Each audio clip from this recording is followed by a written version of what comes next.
welcome back to another episode of We Making It Woo. This is a weekly conversation into access of success so we can all what? Progress. If you want to know what success looks like in your 20s, well, just keep listening. As always, if you want to be a part of the conversation, be sure to email me. Email me at katiesmiles.nyc@gmail.com. Shout out to Ashley Pierre Lewis and all of my recent college grads. This literally came to me, but Ashley showed me love via Instagram, which I always appreciate. If you like an episode, let me know. If you hate an episode, let me know. I'm not partial. But shout out to her for showing me love. But also shout out to all of the recent college and high school graduates. Shout out to my cousin, Denise Tyson, who graduates in a week. I'm super excited and proud of you all. Here is to, all the places that you will go, all the people that you will meet, and all the people you will soon become. I'm super happy for you. Congratulations. What happened last night? Y'all, I got a new job. And so I was at work. This is a huge transition. I definitely will do an episode about it at some point. But I am working at, shout out to Risbo BK off of Flatbush in my hood, Prospect Lefferts Gardens or East Flatbush. But yeah, I'm training as a bartender. I have not broken any glasses. Thank you. And so we are excited about that. What am I reading? I'm still getting through No Ashes in the Fire. It's getting good, but I had to go back and read Come As You Are. I don't know if you guys remember this book, but I talked about it way back in the Rebecca Fitton's episode, maybe. It was way back. I read this book months ago, but some conversations came up, and so I had to go back and read the book.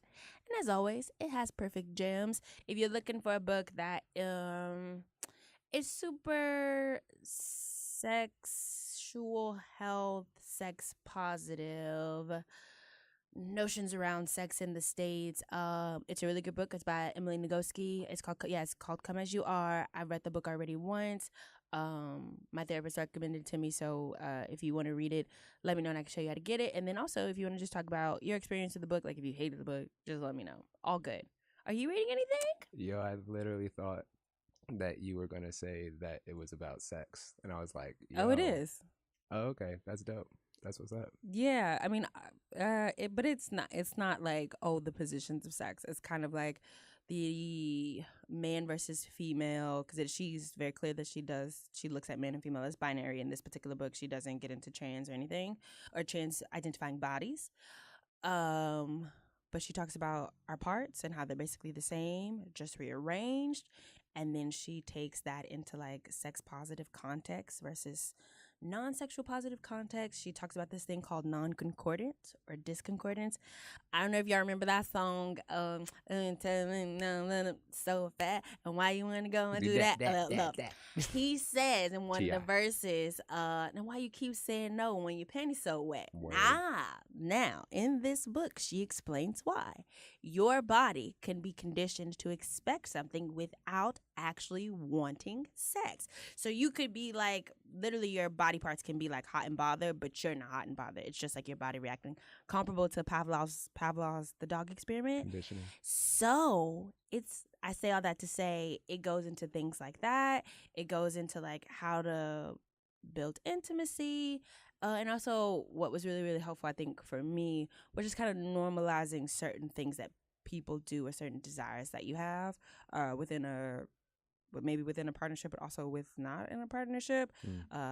Everything from body positivity to how do you ask for things. It's really, really great. That's what I said. If you want to talk about the book, I read it. I highly and it has worksheets. Oh. Your girl loves a good worksheet. No.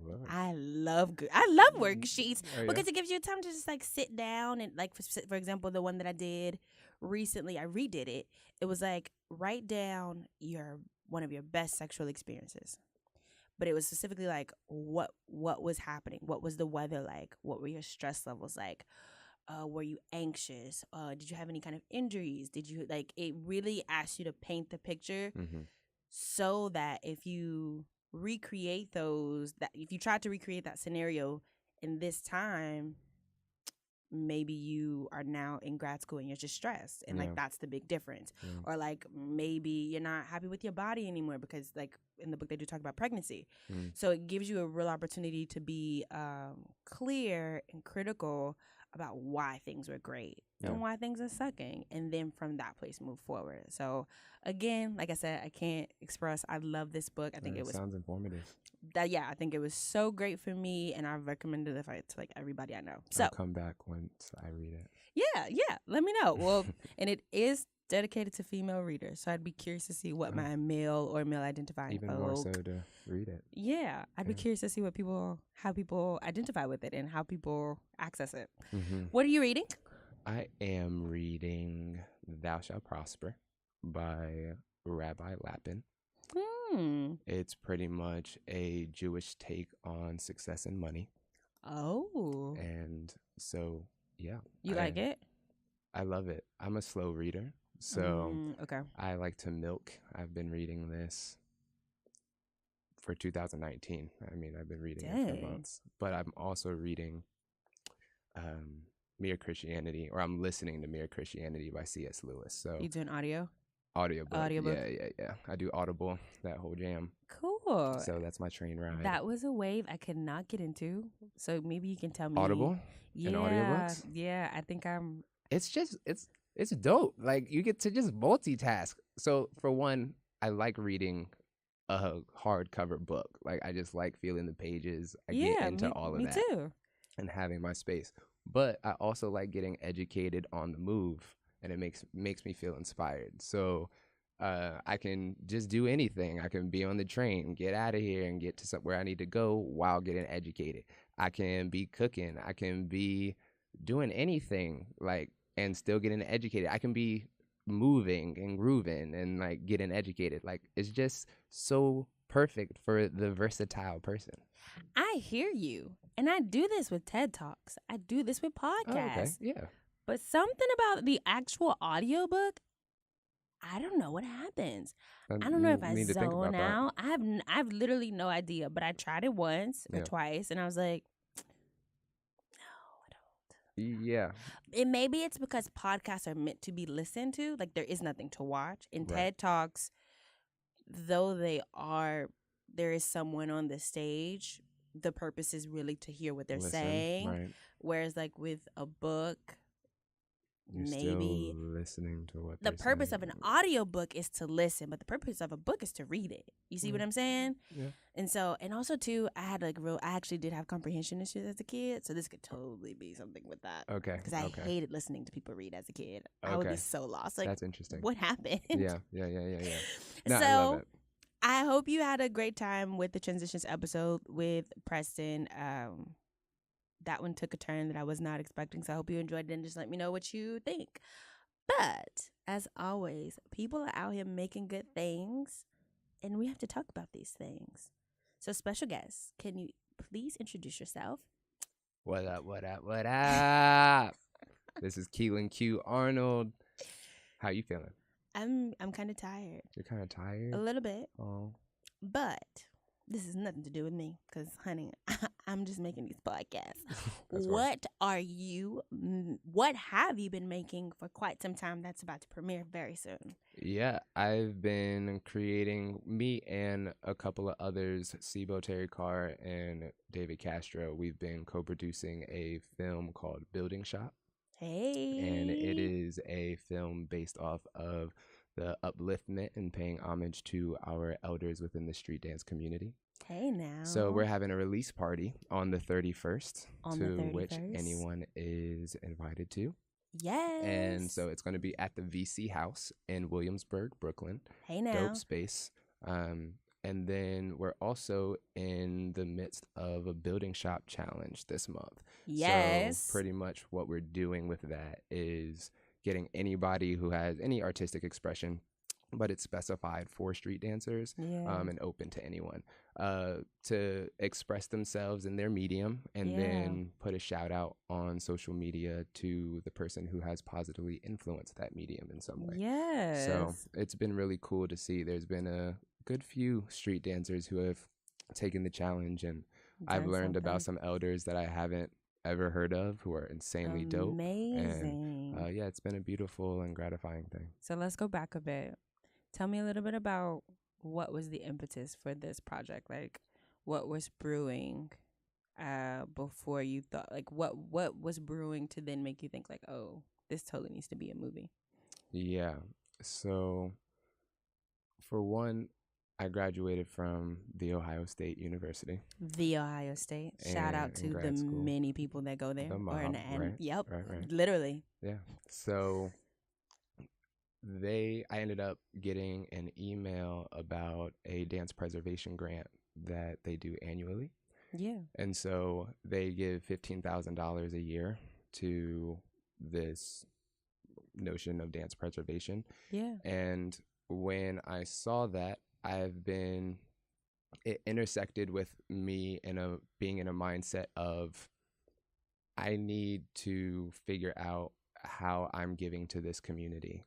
Okay. And so a big part of my professional career since after grad school has been, what am I doing to serve, and what communities am I wanting to be a part of Right. in order to be of service. Right. And so when I saw that, I was like, oh, here's a perfect opportunity. Okay. And instead of just creating my own proposal, I reached out to elders and OGs and people within the street dance community who I respect, Right. and asked them what they would want to do Right. if they got some money. Right. So I talked to Sibo and I talked to Castro, and Castro ultimately had this idea of paying homage to elders. Right. He previously created a little YouTube series, I think it's My Dance TV or something, like My Dance Life TV, and that did a similar vibe, but I forget what were the reasons, but he ended up stopping it. And so this has been something that's brewing on his mind for a while and has been a part of his purpose. And so he shared it with me, and I wrote it down and ended up getting the grant summer of last year. And so we have since been building shop, for lack of better words. Yeah. And you mentioned, or you framed it as, a notion of dance preservation. Can you talk a little bit about why you choose the word notion? Because I feel like notion has an opportunity to be accessed in different ways. Just the concept. It's just a concept of dance preservation. Yeah. In the name of dance preservation. Did you feel like, and this is just me taking a gamble, I don't know, because I did not go to grad school. Did you feel like during your grad school education, well, first off, what was your relationship to hip hop when you went to grad school, like the hip hop community that you are talking about serving now? I had very little relation in regards to a direct contact. By the time I got into grad school, I had just been dancing for 3 years, seriously. So I was a toddler in regards to dance in general. Yeah. And the history and cultural aspects of hip hop were also fairly new to me. Yeah. So for my last 6 weeks of undergrad at Penn State, my elder, Kikora Franklin, she forced me to do a senior project. At that point, I didn't have to, but I was slacking so much in my classes that she was like, I'm not letting you graduate unless you do this thing. So, Q, what was you doing? Girl, that's a long story. Your boy has matured quite drastically. But yeah, she was like, yo, I'm gonna need you to create a substantial piece of work before you leave here. Oh, and well, that's clear. Yeah, it was great. It was beautiful because it launched me into this historical cultural aspect. Because for this project, you chose hip hop. The scene. Oh yeah, that, for but sure. Why? Why? Yeah.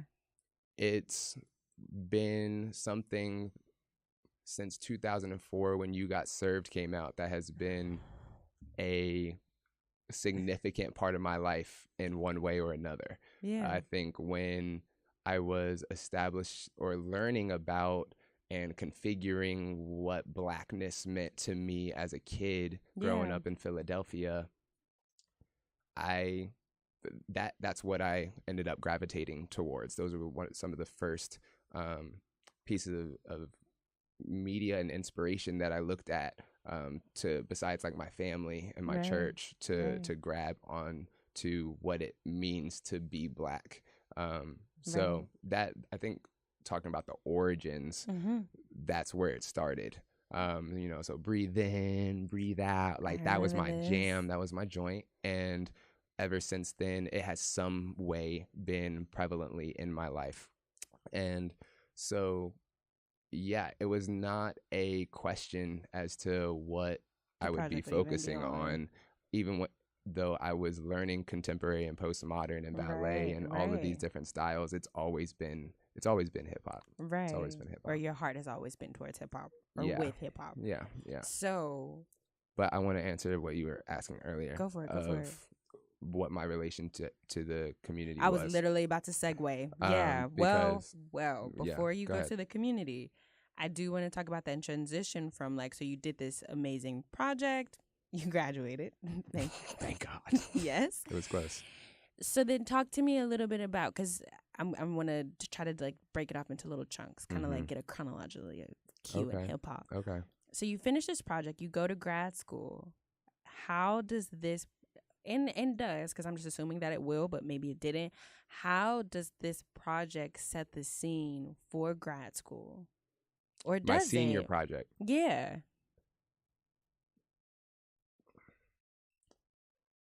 How does it set the scene for grad So, school? like, did you walk into grad school? Because I know, or I'm kind of familiar with, like, with the grad school, you have a thesis concert. Right. And so, was you walking in like, yo, I'm about to do my thesis on something hip hop. I'm about to like break these boys off. You know, I'm just Right. about to like shut them down. I wish I could come in that confident. Coming into such a prestigious program where they articulate the hell out of dance, Yeah. it was intimidating. And so I literally came in as a sponge. Like, yo, let me just soak up everything. I didn't create any work. I didn't think about creating any work. I barely did research besides outside of class. Right.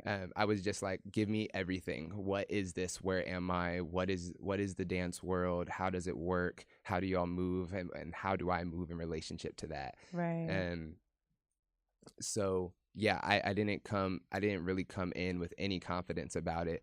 I just wanted to be a sponge. So then, being a sponge, how did hip hop then come into your grad school experience? Given that you went to Ohio State, so the hip hop elders that you have, they're not there. No, I mean there are some. There Okay. are some in Columbus, but the scene is very, very small. And so, ask the question one more time. So, how did given that you were just being a sponge, where did hip hop come? I want to say come back, because we saw, or you talked about briefly how it came into the senior project, but when did it come into the grad school landscape? It was always there because I am hip hop, so it never left.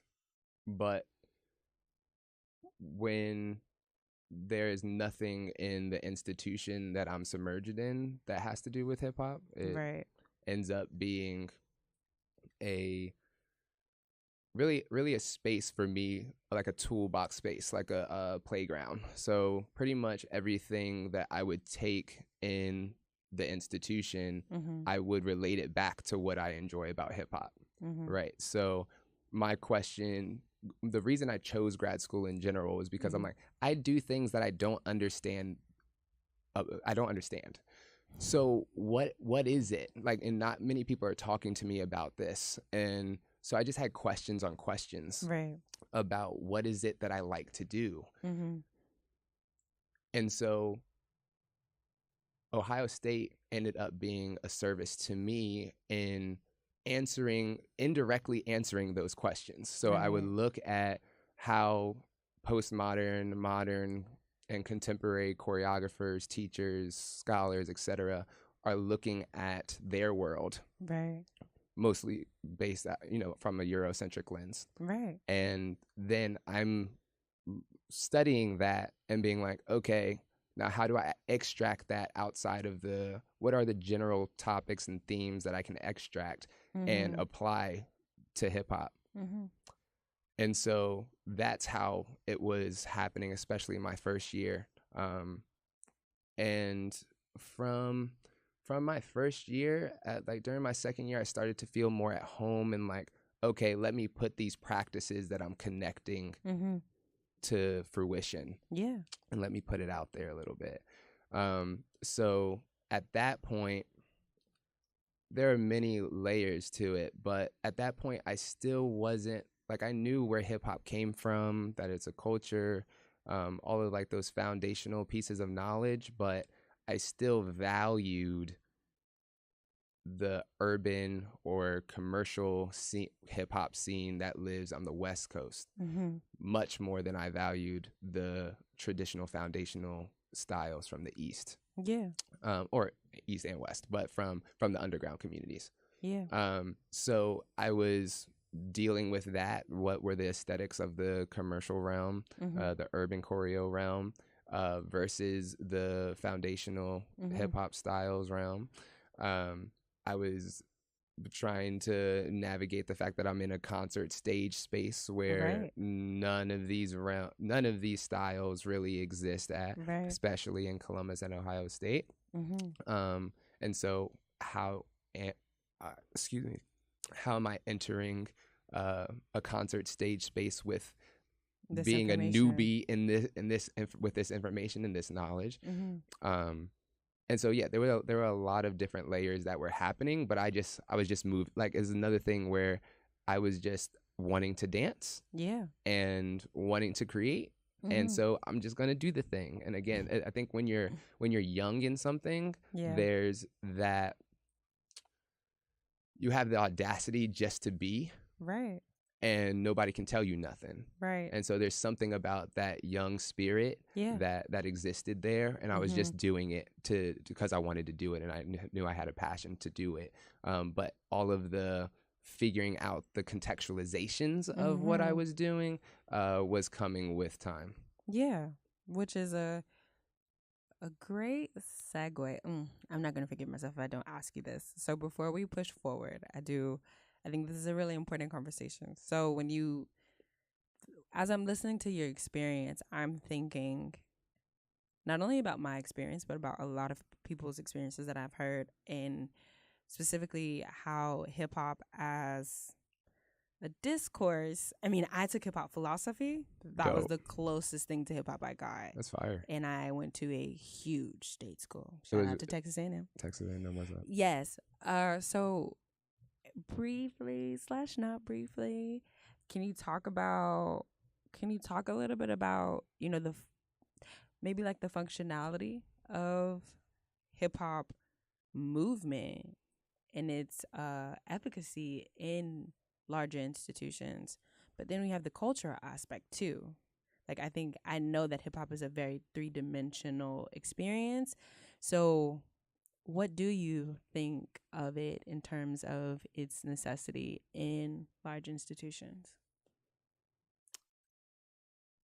Well, I embody the value and pros of it being in institutions as a teacher myself within the university setting. Right. So I teach at Hunter College. I just got done teaching as a guest artist at Bard College. Yeah. Before that, I was at Towson University. Yes. And then obviously learned about these things in the academic setting. Yeah. So I believe for people who are interested and intrigued and are consumers of the culture and have a desire to learn more about it, it's a safe spot if you have teachers who know what they're talking about, of course, and who give the knowledge with authenticity and integrity. Right. I think it's a safe space to learn about it, learn about the communities, and while being safe space to show your ignorance, to show the spectrum of learning that you're on, without being judged as much. It's not as high stakes. And so I think there's quite a lot of value in giving this information to students who are curious and want to know more. Yeah.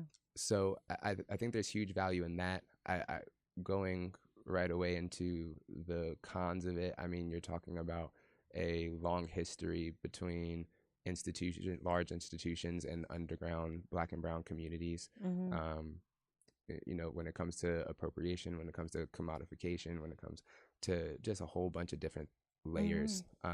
So there is quite a lot of responsibility, I believe, on any instructor or teacher who enters that institutional space. And I'm specifically talking about the academy right now, but I think this goes in general as well. Right.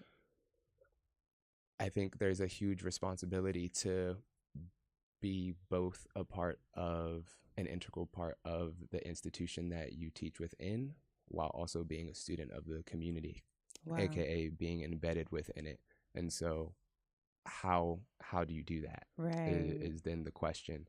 But I think how is a secondary question. I think the commitment to do that is the first. Right. Amazing. Shout out to Dr. Curry. That was my hip hop philosophy teacher. Okay. Was it rap? Was it rap philosophy or so cultural?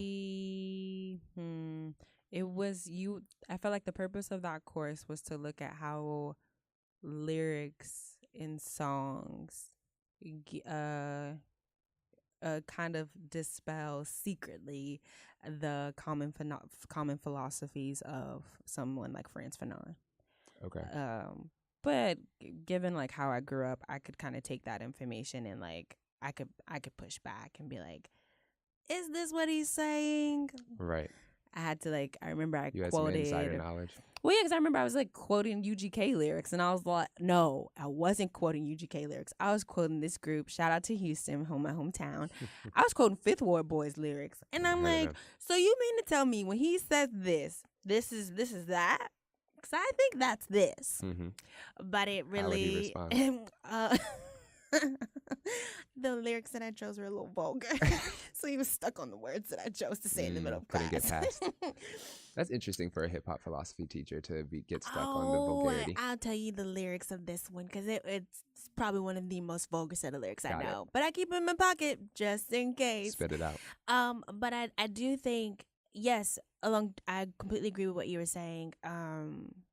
Even something like hip hop that looks completely different, like being from Houston versus like now I live in New York City, and like what hip hop looks like here is not what it looks like back home. But just like the value to me as a student at that time, because once you got to break down the lyrics, you could really go into a larger context about Blackness and about your place in the world. And that's what I appreciated because I couldn't find that in dance history, which I do love and I can argue about for days. So I'm all for pushing that conversation to be as inclusive, because if one conversation can help you find your place, then I think all the conversations should at least give you the opportunity to do the same. And I think sometimes, at least in large institutions, conversations that are crafted by Black and brown bodies are sometimes secondary, when I think that they can be just as primary as any other conversation. They are just as primary. Yes, and should be seen as such. Yeah. So that was a really long backstory, but I love those because I like to set the scene. I'm like, how much you really want? You asked. Yeah. I know what I want. I know what I need. That's what I asked for. Amen. So you graduated. And what I love, if you guys remember in Preston's episode, what I love is that, and I'm gonna use this what I love to like segue into the next point. What I love is that you said that like hip hop has always been, it's like a seed that's always just kind of been in your pocket, like been in like your little belly, and regardless of what happened, like they were saying like this, and you were like, and hip hop. Let me show you how that like connects, and I love that. Just as a person, your loyalty not only like grew and transformed, but it was always kind of seated and like rooted. I think that that really then allows you to take on what is such a huge project. So Mm. that said, you graduated Mm-hmm. from grad school, Mm-hmm. The Ohio State University. Let's go. How did you start to like build these threads with, because SIBO's here, SIBO is in New York City. and then what was the He other lives elder? in Jersey, but Castro. Yeah, so SIBO and Castro are here, They are. and you over there. So in the Midwest, yeah. So tell me how this braid then formed to create such a huge project. Okay. Oh, I know it's a lot, okay. but that's why I did it the way that I did it. Okay. So to recognize your last point with the, I lost my thought.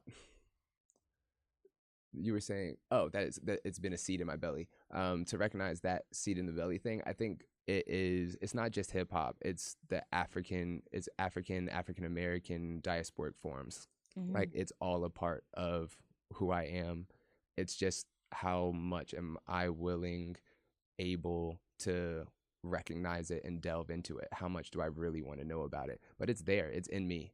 And so even as I was existing prevalently within academia and in postmodern and contemporary classes and all the things, people would just be like, like there's something different, which I attribute to God first off, but I attribute to being in tune and embodying my inherent gift of being Black and being of African descent, and what that means in my body and how that spirit exudes in this vessel, through this vessel.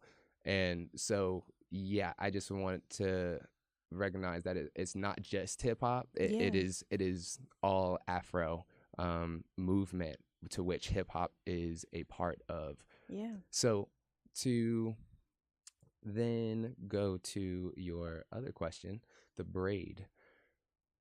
So when I got here, popping and house have always been a part of my technique, my language. Yes. So when I was into hip hop in general, and I got into hip hop party rocking and that was established in the 80s and 90s, I also got into house, which was a huge thing for me because, so rewind back. House and popping have always been a big part of my language since my second year at Ohio State. Okay. So a teacher, dancer by the name of Tina Salling, she comes from Copenhagen, Denmark. She came through as a guest artist that year. Her main styles are house and locking. And so that was like everything to me that semester. Like, I ate all that up. And one of the first things that she said to me when we met, she came into the studio. I was practicing at the studio. Yeah. And she's like, yo, where are the clubs at? And I'm like, I had no answer. Oh, okay. Because at that point, I practiced all of this stuff myself, like from YouTube. That was my teacher always. And I didn't even know what it meant to grab these styles from the original environment that it grew from. Yeah. Yeah, the club. So she had she was a master of this stuff. And she's like, right away, I got to get into the clubs. Yeah. And so me being the only hip hop person there, she assumes that I know. And I'm like, oh yeah, sorry to disappoint. And so she's like, what are you doing? Like, you got to step up. You got to find out the clubs here. And so there was only one. There was only one, but it was a house club. And every Thursday night we would go out, we would bike down High Street, hit, what is it called? I forget the club, but we would hit it up and it was just heaven, yo. Like, that semester was bomb. So I had a couple of friends who were really into house at that time. Yeah. And we just jammed, and it was the first time I got introduced to the spirit of the community and the spirit of being in the club and how dance exists in that form. So that's house. And then popping has always been intriguing to me. I'm a logical person. And so there's something about puzzles and Rubik's cubes and theorems and all of that stuff that grabs me. And I think that the Popping puzzle kind of of popping gets me that makes gets me kind of hot. Really great. Yeah. That's a great analogy. So both of those things have been embedded in me, and the interest has really been there. And so when I got to New York, I was straight into those classes. But you said that you were still, so what was that thing? Wait, there was another thing that you said, but I lost it. Needless to say, what was the like big ticket? Because at first you was like, you were going in between the commercial scene in LA, well not LA, but I'm gonna assume it's LA, and then but you chose New York, right?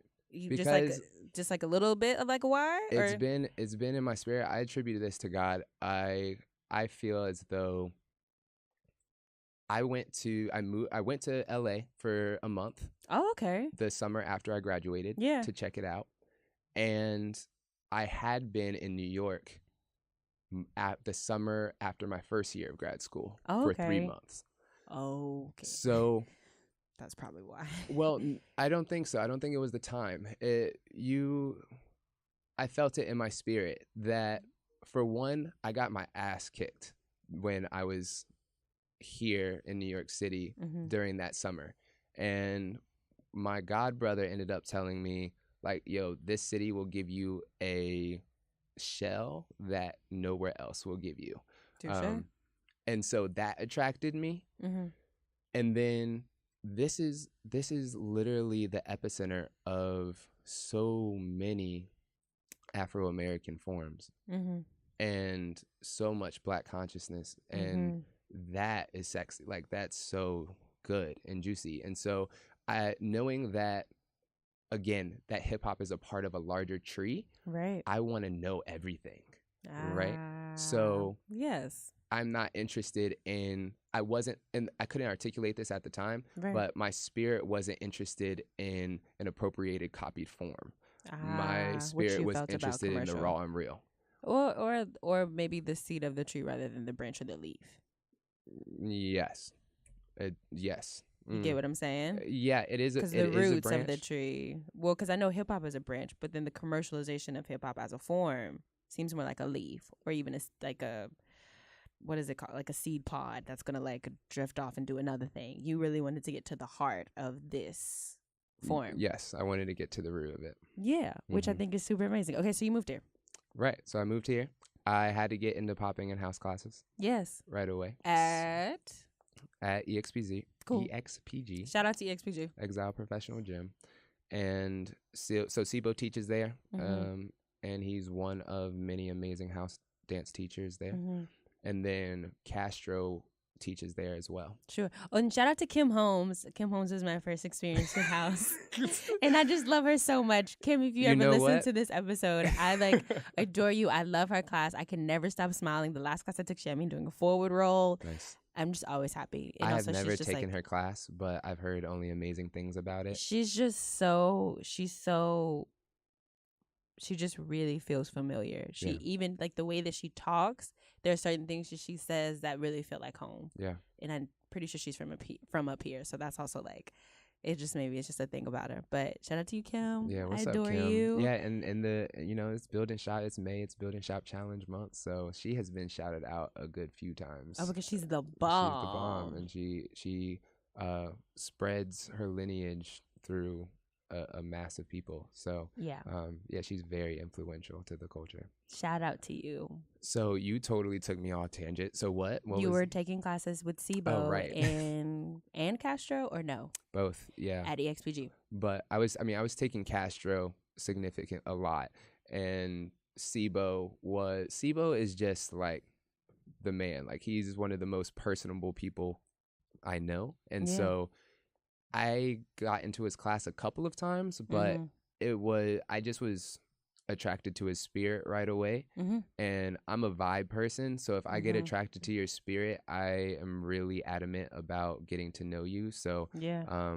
I just interacted with him Yeah. around. And so that's what really the cool thing about EXPG is that we kind of, and Gibney a little bit, but EXPG, it's a street dance hub, Yeah. right? So people come through to take class, of course, but Yeah. a lot of the practitioners come like Just kick it. yeah, it's like Baptist church, Shooting the breeze. like you have your sermon, but like you just chill afterwards and wrap it up. So that was a dope vibe, and so Sibo and I connected on that vibe. Yeah. And so yeah, that's how the thread ended up coming. EXPG as the hub, the physical hub, and the physical space for a lot of street dance practitioners and knowledge right now. Yeah. And so me being there, I was innately going to meet, or yeah, I was going to meet them. Yeah. So that was a lot of backstory. So now I want to talk a little bit about the process. So I want to specifically talk about, you got the grant. The grant Right. was for Dance preservation. No, how much? Oh, $5,000. So given the scale of this project, first of all, was that enough to foot the bills that you, was that enough? Yo, let me tell you. This is why we making it. $5,000. How do we make it? $5,000 has never burned out of my pocket so quickly before. When I got the grant, I was like, yo, we got this money. Like, we about to make this happen. And it really, getting the money really put into perspective how big the project was in its proposal and its infancy. Yeah. Because we wanted to do 25 interviews. Right. 25 interviews and dance films with 25 different practitioners. Right. All lifting up either a different elder. Right. Like just crazy numbers. But shoot for the stars. Shoot for the stars. No, it was great. Or and shoot for the moon, you'll land amongst the stars. On the stars. Right. And so, and it was a $15,000 grant that was given up. So we got a piece of it. Right. So yeah, but right away, I mean, getting the equipment that took almost half. Right. Because not only did we need the audio things, we needed the lighting, we needed the video equipment, just all of the things. And then you're talking about paying the dancers, paying the interviewees, paying the videographers, paying the editor, just paying everyone. And of course we have to do that. Like that's one of the big qualms that I have about a lot of artistic work in New York City right now is that I don't feel like we really do that justice. We want to create work, but we don't do the work in order to create the work, to really give finance, or like to pay a dancer what they're due reasonably is not a part of the work. Yeah, exactly. And but that's work.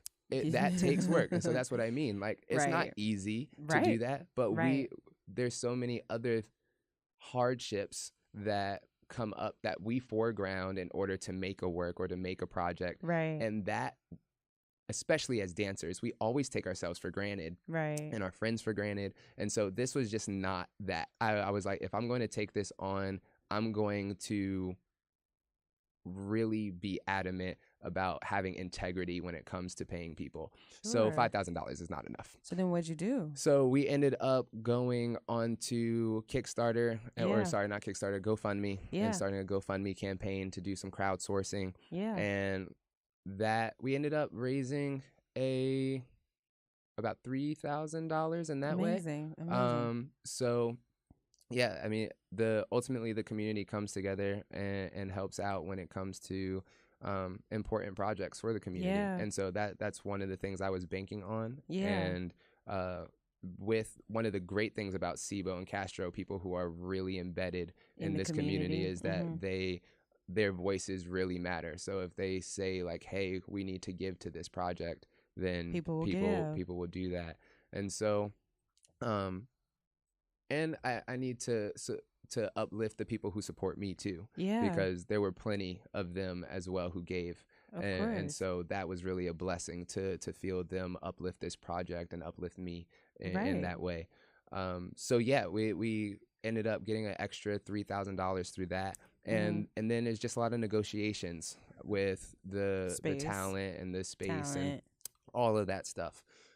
So it was constantly me shooting out a number of what our budget could do, them Yeah. saying this is what they typically charge, Right. and then finding a medium place with that. And a lot of I was again blessed enough to have so many people who were gracious and Yeah. ended up cutting down their normal price Yeah. to a discount, which is the only way we could have such quality work Yeah. for Because that's what we're important. doing, right? Because things like audio, it's like if you don't have that Yes. good crisp audio, then it's going to fail, especially as a documentary. Yeah. And so doing the dance films and getting nice production lights and stuff like Yeah. that, and having people who really know how to use those lights well Yes. to the best ability, though that's some value. Yeah. And so I really appreciate them knowing their value and then being willing to compromise on that as well. Yeah.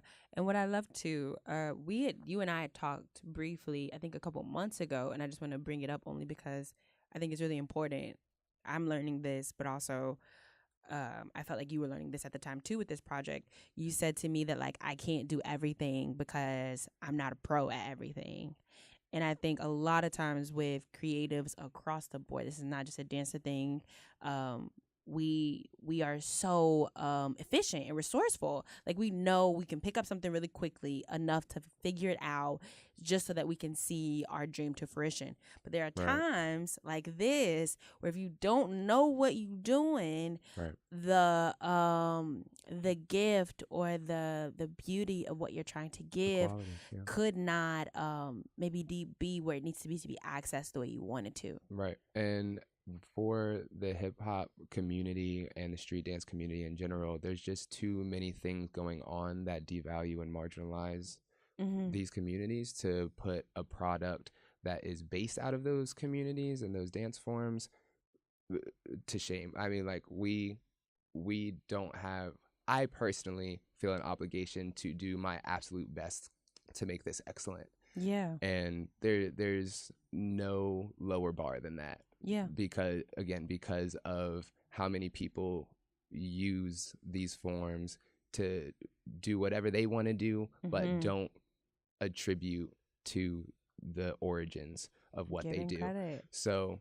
yeah, we had to make sure that this is as excellent as it could be, and that's all to say this is the first step, and so this is a one part of a larger process, prayerfully, and thus we understand that there are going to be chinks in the armor, that there are things that we need to work on, of course, later. But as far as putting our best foot forward to make, that's all.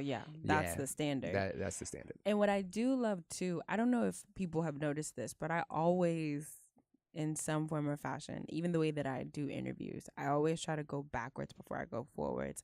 I think to enter the conversation of like where we are right now, without acknowledging how you got here does a disservice to the whole conversation. Absolutely. I know you could be at home like, oh my gosh, Katie, these conversations are so long.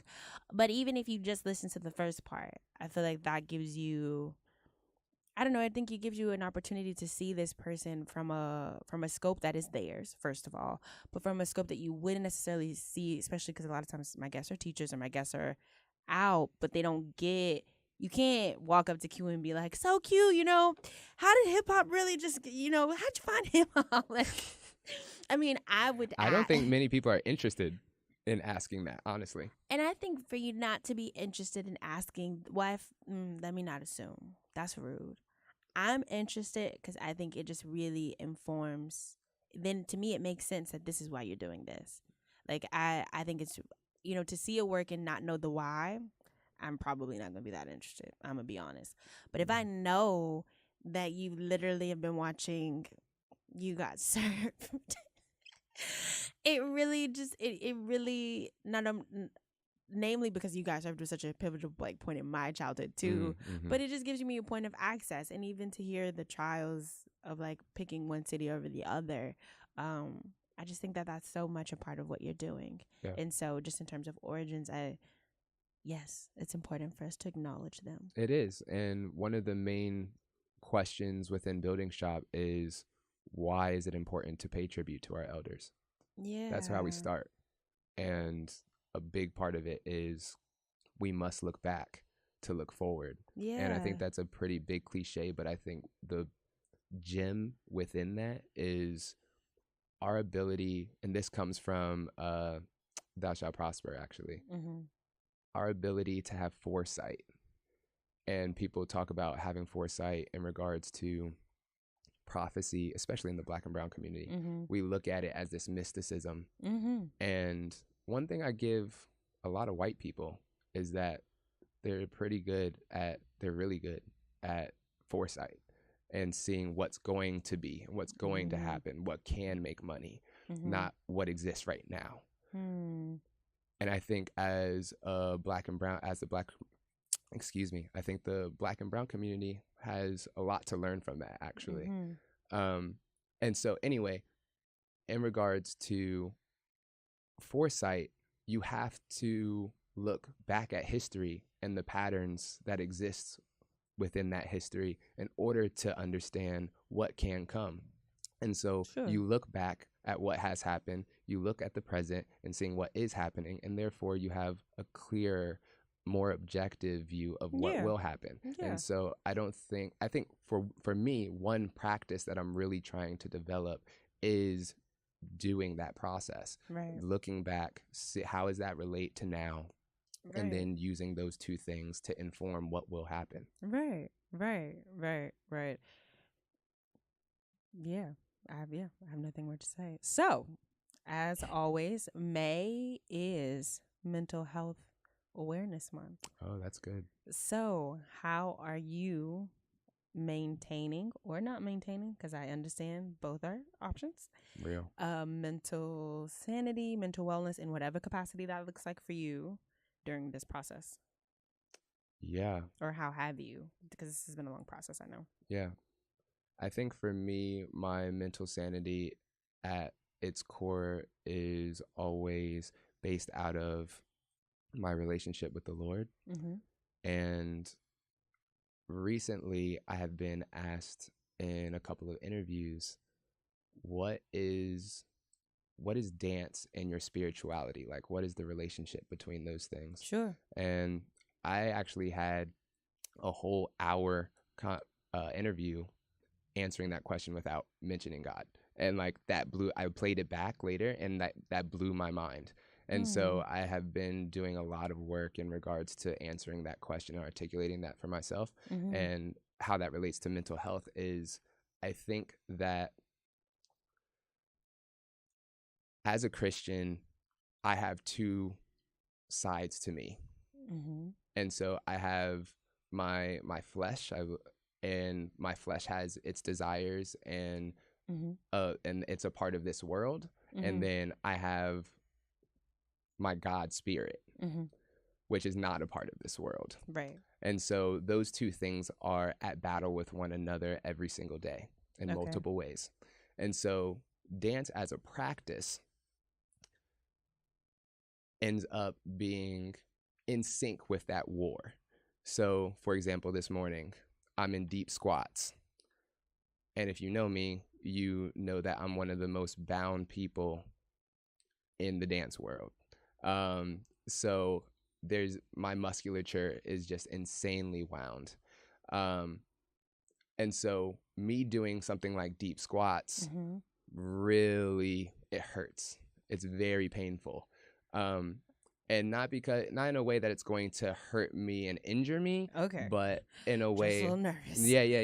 In a way that I'm literally breaking down my flesh and teaching my body to reorganize itself. And so I'm breaking it down to build it back up, right? Okay. And that process is very difficult. So I'll sit there in deep squats for like 2-3 minutes just right now, because I'm just starting this, and I'll be like crying. I'll be praying. I'll be like, because it hurts that bad, that I personally want to quit, but I want to get through it as well. So there's this battle of what I want and the desire that I want to get to, and the quote unquote reality that I'm facing with this bound body right now. And so that war that exists ends up being a lot of times a mirror reflection of the spiritual war that exists for me to live in this world as a godly being. So you find that this physical practice sustains you. Oh, absolutely. Like this is how you maintain. Yeah, that's my worship. Breaking yourself down as a way to build, literally breaking the muscles down and then rebuilding them back up. Exactly. Anything else? Reading my word, reading the Bible, getting refreshed on that. Going into community and not being isolated. And so that's one of the beautiful things about the dance community in general, but the street dance community as well, is that there's always this use of dance to create community. And that's always a foregrounded thing over the technique. And so what comes with that is a notion of being with constantly, and that is refreshing. Other than that, no, that's those are pretty much the biggest foundations. So I'm trying to think. So I think the last, because in Preston's interview, we did not talk about mental health and mental wellness, because transitions, I think, is a lot to chew on. So that I think the conversation itself is a part of mental health and mental wellness. I wish I could tell you that I was over the deep squatting with your boy, but your girl is not. What are you not over? I'm not deep squatting with you. Oh. Usually during the mental health and wellness segment, I'm like, oh, yes, I know people that do that. Oh, yes, Got you. I can. No. I do read as a way to, that is something that is a practice that I like to maintain. Yeah. I went for a run. Nice. For the first time. Your girl has been injured this year with a shoulder thing. I also had to reteach. There it is. Do it. Yes, Bling. I can always find common grounds. So I did not. So I had a bad habit. For those who don't really know me, really, really personally, I walk really turned out. And it's not because of the dancer training. I've always walked what we would call slew-footed or like a duck. Okay. That's cute. And I had been getting these really, really, really bad peroneal pain. I'd had it, I think, since undergrad. Wow. And that would be a few years now. And so in addition to that, I'd end up lifting this piano. Long story short, shout out to Brick Falcon at Dynamic Alignment. Essentially, I was walking wrong. She's like, Katie, get it together. Literally put your foot straight. Right. And so the last few weeks have been me occasionally looking down at my toes, checking in, making sure that they're going straight. Right, but I do think, everybody has a pattern, or we all have our patterns. And I think when I think about mental health and mental wellness, I do think about how can we train our bodies to have the patterns that we want, rather than the patterns that we've picked up out of necessity or survival or just habit. I'm picking up, I literally started, shout out to Janelle, my piano teacher. I was doing, yes, I started piano back again last week. Dope. And she was like, Katie, you do this double tap on your last note. And I was like, really? But again, this is a habit that I've picked up from somewhere. Explain to the people what a double tap is. Oh, so when you go C, D, E, F, G, A, B, C, C, B, C, B, A. So I just double tap it. And you saw how I did that, right? Give it to the audience, even though I'm the one who didn't know. All good. I think that's important. So, I bring that up as just this habit that, number one, I didn't notice. And number two, I really don't need.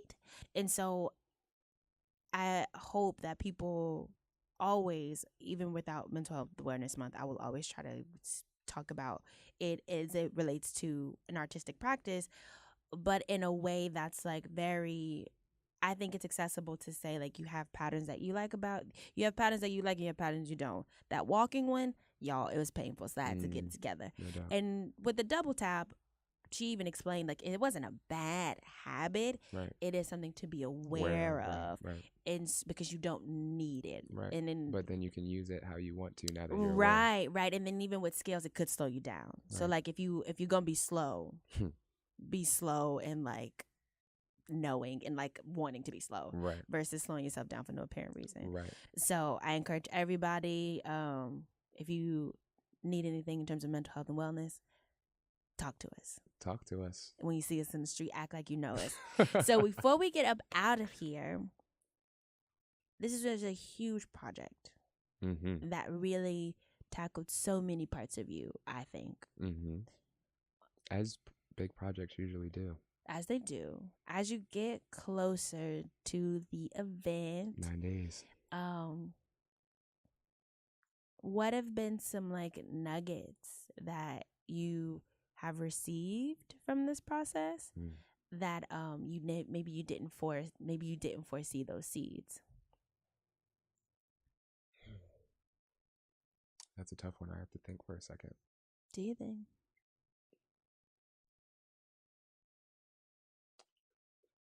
One nugget is patience. Yeah.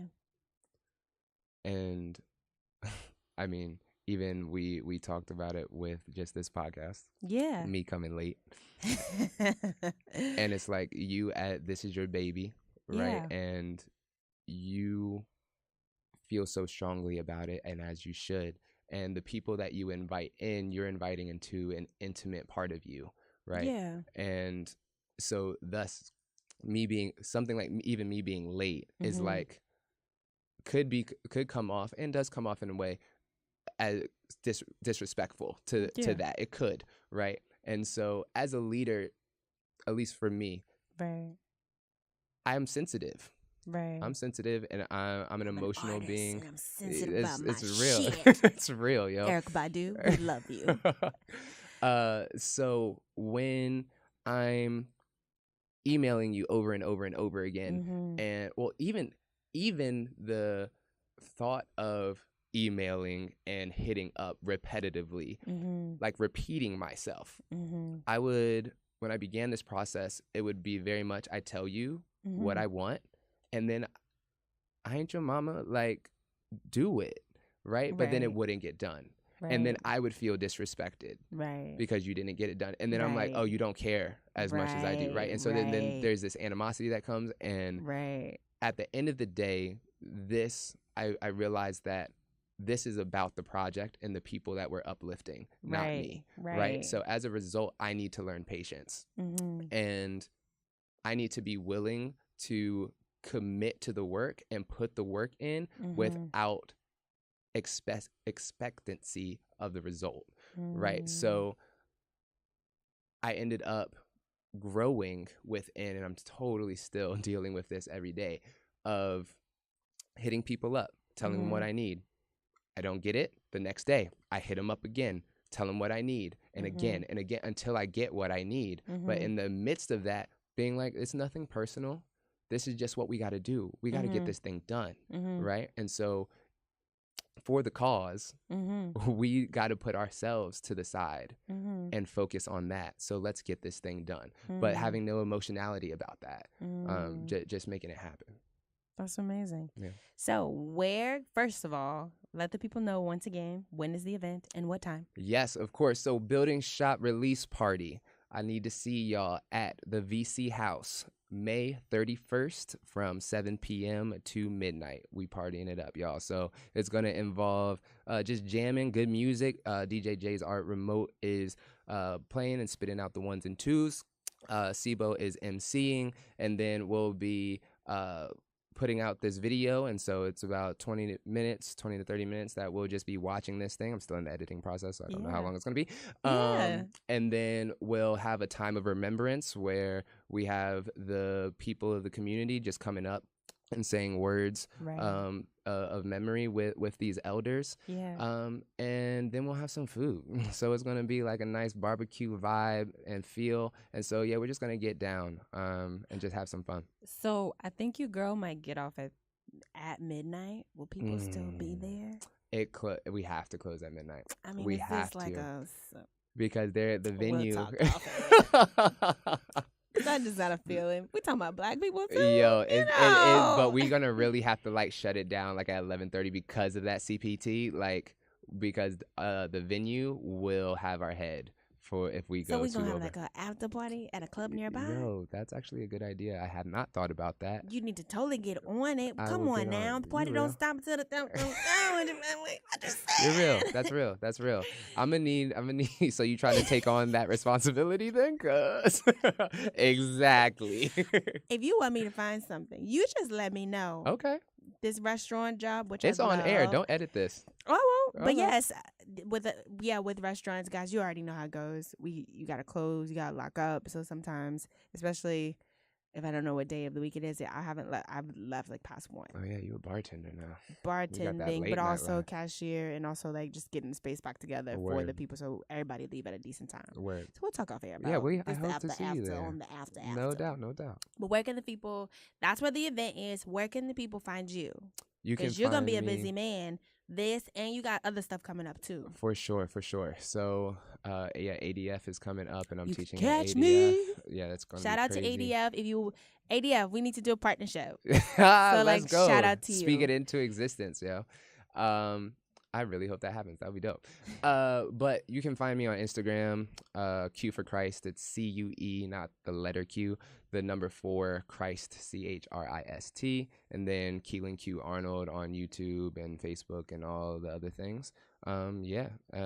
Email, if you're trying to get serious like that, is Quilan Matthew. So Quilan, I'm going to do it like Katie Smiles. Quilan as in Quilan, as in mom's little cub. QUILAN, and then Matthew is MATTHEW@gmail.com. All right, guys. So, as always, I want you to make it live. I want you to make it breathe. I would like for you to kind of figure out where it's coming from. If you don't, that's fine too. But as always, I just want you to make it. Bye, guys. Bye. Struggling